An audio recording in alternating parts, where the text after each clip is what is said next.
Hello guys, good evening. তোমরা সবাই কেমন আছো? আশা করি সবাই ভালো আছো আর আমিও ভালো আছি। মহাকাশ ব্লগে তোমাদের অনেক দিন পর অনেক ওয়েলকাম আর স্বাগতম।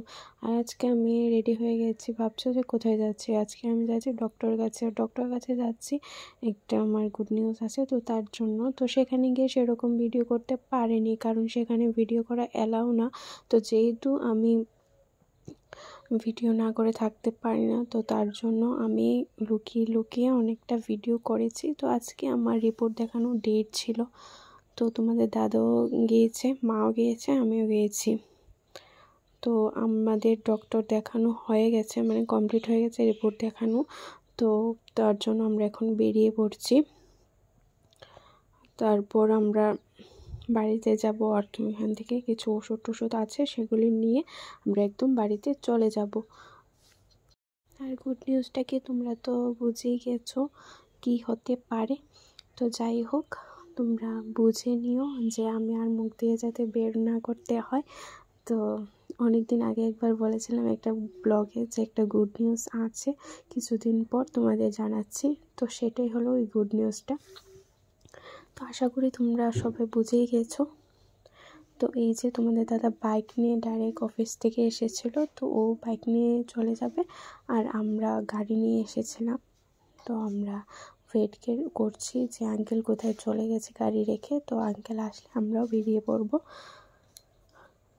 তো এদিকে আঙ্কেলকে ফোন করছে তোমাদের দাদা যে আঙ্কেল তুমি কোথায়।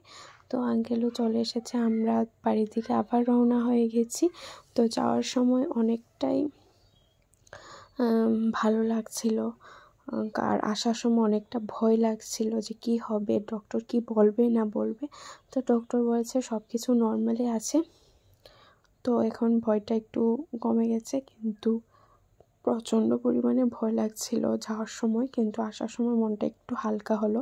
তো যাই হোক, একটু সাবধানে থাকতে হবে, সেটা তোমরা সবাই জানো। আর সবাই আমাকে আশীর্বাদ করো যে আমি নেক্সট ডেগুলি যাতে অনেক ভালোভাবে কাটাতে পারি আর আমরা যাতে অনেক ভালো থাকি। তো সেটাই তোমরা সবাই আশীর্বাদ করো। এই কারণের জন্য কিছুদিন ব্লগ দেওয়া হলো না, আর ব্লগ দিতে ভালো লাগতো না, কিছুই ভালো লাগতো না, কিছু করতেও ভালো লাগতো না, ব্লগ দেওয়া করা এসব মানে বিরক্ত লাগতো। তো যাই হোক, কিছু না কিছু তো দিতেই হবে। তো তার জন্য আজকে অনেক দিন পর একটা ব্লগ করলাম। তো ফাইনালি আমরা বাড়িতে চলে এসেছি। তো এই দেখো জেরিটা কি করছে। ও আমরা কোনোখান থেকে আসলে ওরকমই করে, প্রতিবারই এরকম করে। তো আমরা বাড়িতে চলে এসেছি। তো এখন একটু ফ্রেশ ট্রেশ হই, তারপর আবার তোমাদের সামনে আসছি। তো এখন আমি ফ্রেশ ট্রেশ হয়ে একদম খেতে চলে এসেছি। তো বন্ধুরা, আমি ভাত টাত খেয়ে নিই, আর তোমরা আজকের মতো ব্লগটা আমি এখানেই শেষ করছি। দেখো তোমাদের দাদা শুয়েও গেছে ভাত খেয়ে।